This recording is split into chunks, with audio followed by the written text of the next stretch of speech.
শুভ সকাল বন্ধুরা, কেমন আছো সবাই? আশা করি সবাই ভালো আছো, সুস্থ আছো। আর এই যে দেখতে পাচ্ছ, এখানে জুয়ের জন্য আমি একটু ম্যাগি বানিয়ে নিচ্ছি। আর এখানে কয়েকটা আবার পালং শাকের পাতা দিয়েছি। শাকটা আছে বাড়িতেই, তো তুলে দিয়ে দিলাম। কি দিয়ে ভাত খাবা? কি দিয়ে ভাত খাবা? প্যালকা দিয়ে ভাত খাবা? ঠিক আছে, দেখা যাবে। তো আমি এখনো বিছানা গোছাইনি, ঘর গোছাইনি, শুধু বাসনটা মেজে নিয়ে এসে জুয়ের জন্য ম্যাগিটাকে বানাচ্ছি। ম্যাগিটা বানিয়ে তারপরে বাকি কাজগুলো করি। আমার খিদে পেয়ে গিয়েছে, উঠতে দেরি হলো, স্কুল যাবে। আবার খিচুড়ি বানিয়ে দেবো, ডালিয়াটা বাড়ন্ত তো আপাতত আজকে খিচুড়িটাই বানিয়ে দেবো। আর এখানে হচ্ছে লাপা শাকের প্যালকা, আর এই যে প্যালকার কথা বলতেই প্যালকা। আর এখানে সিম আলু ভাজা সকালবেলা। ভাত আছে, বাসি ভাত কতগুলো, এই যে ঢেকে রেখে দিয়েছি। বিড়ালের খুব অত্যাচার, এই জন্য একদম ভালো করে শিলনোড়া দিয়ে ঢেকে রাখছি। কতগুলো ভাত আছে। চলো, ম্যাগিটা ওইদিকে হয়ে গিয়েছে, এখন ম্যাগিটা নামিয়ে দেই জুইকে।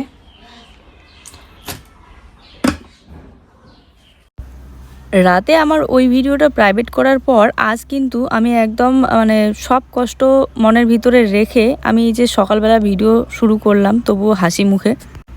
ওই নিয়ে আমার এখানে কমেন্ট এসেছিল ভিডিও প্রাইভেট করা নিয়ে, কিন্তু তারপরেও একটাও রিপ্লাই দেয়নি। কেননা যারা জেনেছে, যারা জানেনি। যেহেতু ব্যাপারটা প্রাইভেট করলাম, তো আর বলবো কেন। আজ কয়েকটা দিন ধরেই শাশুড়ি মা রান্না করে ভাত দিচ্ছে, কিন্তু খেতে ঠিকঠাক মতো পারছি না। মাথাটা প্রচণ্ড ব্যথা, বাচ্চার দিকে একদমই ধ্যান দিতে পারছি না। কেমন যেন ব্রেনটা সারাক্ষণ অন্য মনস্ক হয়ে থাকে। বাচ্চা ডাকতেই থাকি, আমি শুনিই না, অন্যদিকে ধ্যান দিয়ে থাকি। চুপচাপ কি যেন ভাবতেই থাকি, চিন্তা করতেই থাকি। তো এখানে জুয়ের কাছ থেকে একটু ম্যাগি নিয়ে আমি টেস্ট করছিলাম কেমন হয়েছে। ভুট্টা ক্ষেতের মধ্যে জল দেওয়ার জন্য যে পাইপ বের করলো, পাততে হবে তো, শক্ত হবে না গাছের গোড়াটা। জলও দেওয়া দেবে আর কান দিয়েও তাড়াতাড়ি বান্ধা দেবে। এলাম তো ঘাস তোলা বাকি আছে আরো। কিছু লাগবে না। আমরা দুইজন যাবো খেলবো। টাটা টাটা করো। তো এই যে এখানে মাংস রান্না হচ্ছে, নাড়ো আমরা মাংসটা।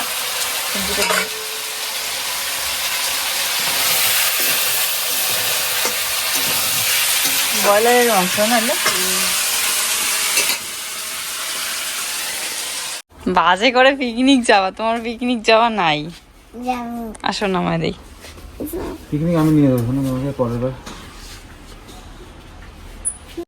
আর এই যে এখানে দেখতে পাচ্ছ দুপুরবেলা কতগুলো ভাত, তারপরে মাংস, সব কিছু রান্না হয়েছিল। কিন্তু শাশুড়ি মা এই যে থালায় ভাত সাজিয়ে রেখে দিয়েছে, এখান থেকে মনে হয় 2 গ্লাসের মতো খেয়েছিলাম, তারপরে সবটাই ফেলানি গিয়েছে। কয়েকটা দিন ধরে এরকম ভাত ফেলানি যাচ্ছে। ফেলানি বলতে ওই কুকুরকে দিতে হয় আর কি। জুইকে নিয়ে যেতে হবে আমার টিউশনে, তাই বসে পড়লাম একটু খাওয়া দাওয়া করতে। জুই খেয়ে নিয়েছে ওর বাবার সাথে বসে। ভুট্টা গাছগুলো মোটামুটি বড় হয়েছে জল দেওয়ার মতো, আর এখন যদি জল দেওয়া না হয় তাহলে গাছগুলো নষ্ট হয়ে যাবে। তো এই জন্য বাবা এই যে ছোট্ট পাইপটা দিয়ে, ছোট পাইপটা যেহেতু বেশি একটা বড় না, বড় পাইপের মধ্যে জয়েন দিয়ে এই যে জল দিচ্ছে ক্ষেতের মধ্যে। আর জানি না কতটুকু হবে, তবে চেষ্টা করব এভাবে জল দেওয়ার। আর ওই দূরে যে নদীর ধারে জমিগুলো আছে, ওখানে মনে হয় বালতি ভরে নদী থেকে জল তুলে দিতে হবে। আর এই মাসে আমি যদি এত টাকা খরচ না হতো, আমার মোবাইল টোবাইল না কিনতাম, তাহলে আমি চেষ্টা করতাম এই মাসেই শ্যালোটা বসিয়ে নেওয়ার।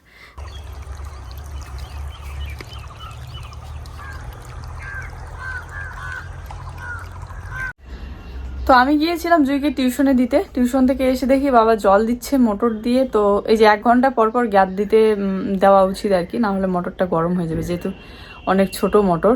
আর ভুট্টা ক্ষেত্রে সেই কত দূরে, তো এখান থেকে জল যেতে আর কি অনেকটা সময় লাগে, যেহেতু বড় পাইপের মধ্যে সেট করা হয়েছে। আর ছোট পাইপ হলে হয়তো তাড়াতাড়ি চলে যেত, কিন্তু এত বড় ছোট পাইপ, তো এই জন্য আর কি বড় পাইপের মধ্যে জয়েন দিয়ে একটু করে 2 লাইন করে জল দিচ্ছে। তো এসে দেখি আজকে কয়েকটা লাইন মাত্র হয়েছে, কালকে দিতে হবে। তো চলো, জুইকে ওইদিকে নিয়ে আসতে গেল জুইয়ের পাপা, আমি এদিকে এই যে মাদুর কার্পেট এগুলো নিয়ে এসে বিছিয়ে দিচ্ছি। সকালবেলা ঝাড়ু দেওয়ার আগে এই যে মাদুর কার্পেট এগুলো সব রোদে দিয়েছিলাম। তো এখন এই যে এসে এই যে ঘরের ভিতরে ঢুকালাম। তারপরে জামা কাপড় ছিল বাড়ির পিছনের দিকে, ওগুলো নিয়ে আসলাম।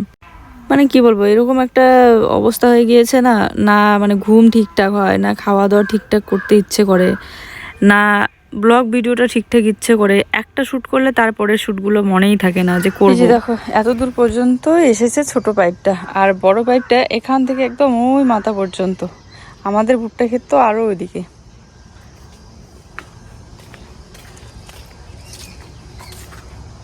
তো বন্ধুরা, আমি একটা ভিডিও দিয়েছি, তোমরা সবাই দেখে নিয়েছো, বাড়ির ঝামেলা নিয়ে ভিডিও। কি ঝামেলা নিয়ে এত কিছু আর বলবো না। তো সেটা হচ্ছে বাড়ির ঝামেলা নিয়ে যে আমি ভিডিওটা দিলাম, ভিডিওটা পাবলিক করার পর আমি এক জায়গা থেকে আসতেছি সন্ধ্যাবেলা। তো আমি একজনের নামে বলেছিলাম, তো তিনি অনেক কিছু বলেছে, আমার শ্বশুরকে মানে ক্ষমা চাওয়ার কথা বলেছে, সেটা নিয়ে আমি ভিডিওতে বলেছিলাম। তো ক্ষমা চাবে কেন আমার শ্বশুর? তো ঠিক আছে, আর বাড়ির বউ হয়ে এই কথাটা কেন বলবে? তো অন্য কেউ বললে সেটা আলাদা ব্যাপার। আর প্রথম কথা হচ্ছে, উনি যে বলেছেন যে ওনার কাকা শ্বশুরের কাছে আমার শ্বশুরের ক্ষমা চাওয়া উচিত, কারণ ওনার কাকা শ্বশুর বড়।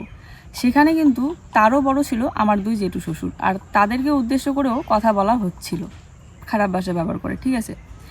তো সেখানে সবার বড় ছিল আমার ওই দুই জেঠু শ্বশুর। তো উনি সেই কথা কেন বললো না ওনার কাকা শ্বশুরের কথা, যে মানে ওনার কাকা শ্বশুরেরও ক্ষমা চাওয়া উচিত আমার দুই জেঠু শ্বশুরের কাছে, কারণ রাস্তাটা ওদের, জমিটা ওদের, যেটা নিয়ে কথা হচ্ছিল, ঠিক আছে। কারণ ওরা জমিদার, এই জন্য মানে আমার জেঠু শ্বশুরের কাছে ক্ষমা চাওয়ার কথা উনি একবারও তুললেনও না। আর ওনার কাকা শ্বশুরের কাছে আমার শ্বশুর ছোট বলে ক্ষমা চাওয়া উচিত, ঠিক আছে। তো মানে কিছু কথা এমনভাবে বলে, কথাগুলোর কোনো যুক্তিই নেই। সবার বড় যারা ওখানে ছিল দুই জেঠু শ্বশুর, ওই জেঠু শ্বশুরকে নিয়েই যেহেতু কথা বলতেছিল, তাহলে উনি সেটা কি করে ভুলে গেলেন যে ওখানে আরও বড় ছিল, তাদের কাছে ক্ষমা চাওয়ার কথা।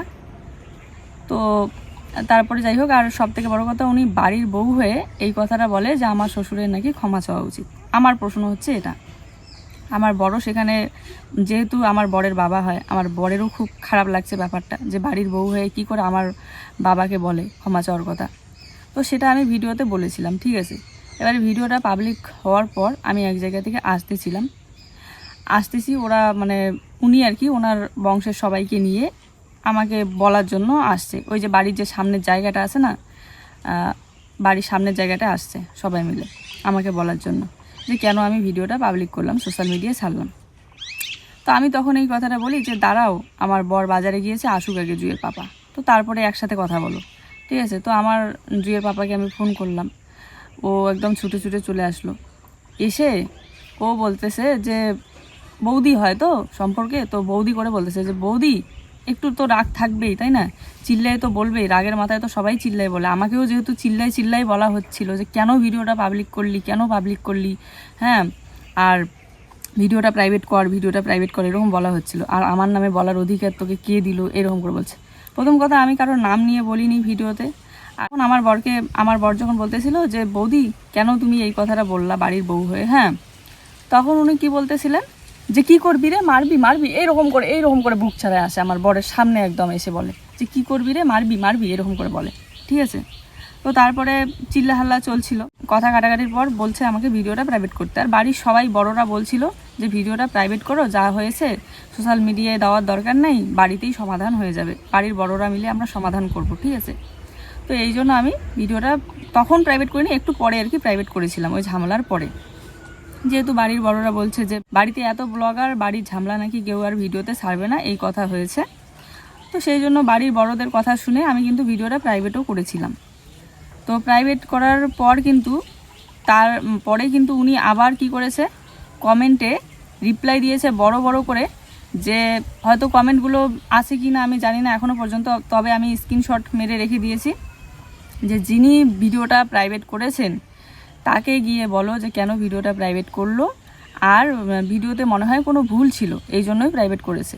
ভিডিওতে আমার কোনো রকম কোনো ভুল ছিল না, বাড়ির বড়রা বলেছে দেখে আমি ভিডিওটা প্রাইভেট করেছি।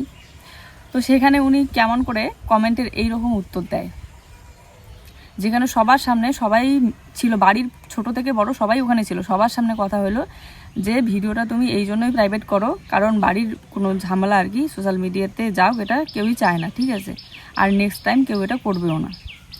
তো সেখানে উনি কমেন্টটা কি করে, তো তার সেই কমেন্টটা দেখার পর আমি কিন্তু আবার ভিডিওটা পাবলিক করে দিয়েছি, কারণ আমার ভিডিওতে কোনো ভুল ছিল না। তো হ্যাঁ, তারপরে মেন কথা হচ্ছে যখন ঝামেলাটা চলতেছিল তখন প্রথমে তো উনি অস্বীকার করতেছিলেন যে আমি বলি নেই এইভাবে ক্ষমা চাওয়ার কথা, খুব গলা মানে চিৎকার করে করে বলতেছিল যে আমি বলি নেই।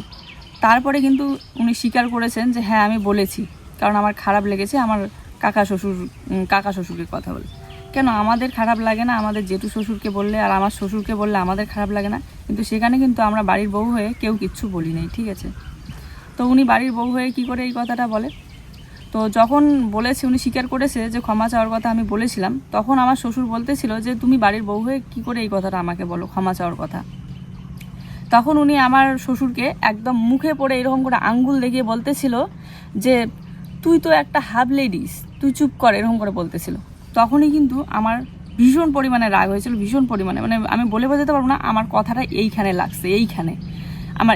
লাগছে, আমি নিজেকে আটকাইতে পারিনি। আমি এত চিল্লাইছি বিশ্বাস করো, আমার ভিতর থেকে আমার মনে হয়েছে পা থেকে যেন মাথা পর্যন্ত কি একটা হয়ে গেল।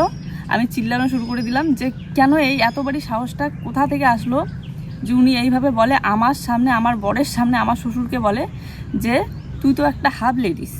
এই কথাটা বলার সাহসটা কোথা থেকে পায়, যেখানে বাড়ির প্রত্যেকটা মানুষ আছে, ওখানে ছোট থেকে বড় সব মানুষ আছে। আজ পর্যন্ত বাড়ির কোনো বউকেও বলতে শুনি নাই এইভাবে। তো সেখানে ও আগায় আসতেছে যে আমি বলছি, হ্যাঁ হাফ লেডিস বলছি, কি করবি এরকম করে বলতেছে, ঠিক আছে? একজনে কোনোদিনও আগায় যায় না। ও নিজে বললো কথাটা, বলার পরও ও এইরকম করে আগায় আসে, ঠিক আছে? তো সেখানে আমিও আগায় যাব অবশ্যই। তোমার এত বড় সাহস কি করে হয়, যেখানে ওনার ছেলের বউ দাঁড়িয়ে আছে সামনে, সেখানে তুমি ওনাকে হাফ লেডিস বলতেছো, ঠিক আছে? তো আমি যখন আগায় যাই, উনিও তখন আগায় আসে। তখন এই যে চিল্লাচিল্লির মধ্যে আমি এরকম করে হাতটা আগায় দিই, ঠিক আছে? যে ও যখন বলে আসতেছে যে কী করবি, হাতটা আগায় দিই, হাতটা হয়তো লেগে গিয়েছে এরকম করে, ওটাকে ধাক্কা দেওয়া বলে না, ঠিক আছে? তো তারপরে উনি বলেছে আমি নাকি ধাক্কা দিয়েছি, ঠিক আছে? বাড়ির সবাই ওখানে ছিল, সবাই দেখেছে কে কাকে ধাক্কা দিয়েছে আর কে কাকে কীভাবে অপমান করেছে। উনি যদি এত বড় কথাটা না বলতো, হয়তো বা এত রাগটাও এত চিল্লা হাল্লাও হইতো না। সব কিছু সমস্যা কিন্তু উনিই সৃষ্টি করলেন, ঠিক আছে? কারণ ওনার বলাই উচিত হয়নি ক্ষমা চাওয়ার কথাটা। তো তারপরে তাহলে কি নিজেকে অনেক শিক্ষিত মনে করে, এই শিক্ষার কি বলবো, আর এটা কেমন ধরনের শিক্ষা যে উনি একটা কাকা শ্বশুরকে এরকম করে বলে, তবু মুখের সামনে পড়ে আঙ্গুল দেখিয়ে তুই একটা হাফ লেডিস। কি বলবে এবার? তোমরাই বলো এর ভুলটা কার এখানে, আর বিচারটা তোমরাই এবার করো। অনেক কিছু কথা বলা হয়েছে, মোটরের জল দিবে না, এই সেই সব কিছু ছেড়ে দাও, এইটা আগে বলো। এটা কথা কেমন করে বলে? আর সেখানে দাঁড়িয়ে আমি ওনার বউ হয়ে কি করে চুপ করে দাঁড়ায় দেখবো আর চুপ করে দাঁড়ায় শুনবো? আমার তো এখানে লাগছে না। আমি প্রচুর কান্না করেছি, বিশ্বাস করো। আমি চিল্লাই প্রচুর কান্না করেছি। এত চিল্লাম আমি মনে হয় কোনোদিনও এতটা মনে হয় চিল্লাইনি। আমার ভিতর থেকে চিল্লানিটা আসছে। কি করে পারলো আমার সামনে আমার শ্বশুরকে এই কথাটা বলার সাহসটা কি করে পাইলো? যদি আমার শ্বশুর ভুল করে থাকে, আমরা আমার শ্বশুরকে বকা দেই, মেয়ের মতো আমিও বকা দেই যে কেন এটা করছো, এই সেই, ঠিক আছে? যদি ভুল করে থাকে বোঝাই, বকা দেই। কিন্তু যদি কেউ অন্যায়ভাবে এইভাবে যদি অপমান করে, সেখানে তো আমি চুপ থাকবো না, সেখানে তো আমি চিল্লাবই। কি বলবো, সেই কথাটা আমার এখনো পর্যন্ত মাথা থেকে যাচ্ছে না। আমি বাড়িতে আসার পর আধ ঘন্টা পর্যন্ত কান্না করছি। কি করে পারলো আমার সামনে এত বড় কথাটা বলতে? গায়ে আমার লাগবে, কারণ শ্বশুরটা আমার, ঠিক আছে? আমার বরের গায়ে লাগবে। তো যাই হোক,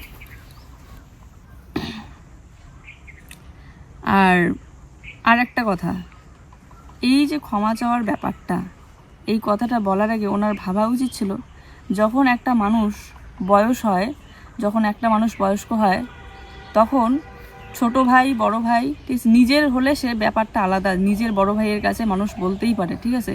সেখানে আলাদা আলাদা দুই পরিবার, ওনারাই বলেছে যে ওই পরিবারের সাথে আমাদের কোনো সম্পর্ক নেই, ঠিক আছে? তো সেখানে আলাদা আলাদা দুই পরিবার, উনি কি করে বলে ক্ষমা চাওয়ার কথা? একজন বয়স্ক মানুষ যখন আর একজন বয়স্ক মানুষের সামনে মাথা হেট করতে বলা হয়, ক্ষমা চাইতে বলা হয় এত লোকের সামনে, যেখানে ওনার নাতি নাতনি, ছেলে, ভাস্তা বউ সবাই থাকে, ওই সামিল আর কি, হ্যাঁ? সেখানে একজন বয়স্ক মানুষকে ক্ষমা চাওয়ার বলাটা কত বড় একটা ভুল সেটা উনি নিজেও জানে না। এটা যুক্তিসহ তো একটু ভেবে দেখো তো। কারণ এই যে উনি কথাটা যে বলেছেন, এটাতে যদি উনি কিছু করে ফেলেন বা যদি ওনার কিছু মানে আঘাত লাগে যে আমি ক্ষমা চাবো, হ্যাঁ, ক্ষমা যদি চাইতে হয়, এটা কত বড় কি হয়ে যেতে পারে ভাবো তো। এই কথাটা বলার আগে ভাবা উচিত ছিল না? একজন শিক্ষিতা হয়ে কিভাবে এই কথাগুলো বলে? আমি তো মানে ভেবেও কুল পাই না। সমস্যাটা আসলে আমার শ্বশুর মেন নয়, সমস্যাটা আসলে উনি সৃষ্টি করলেন।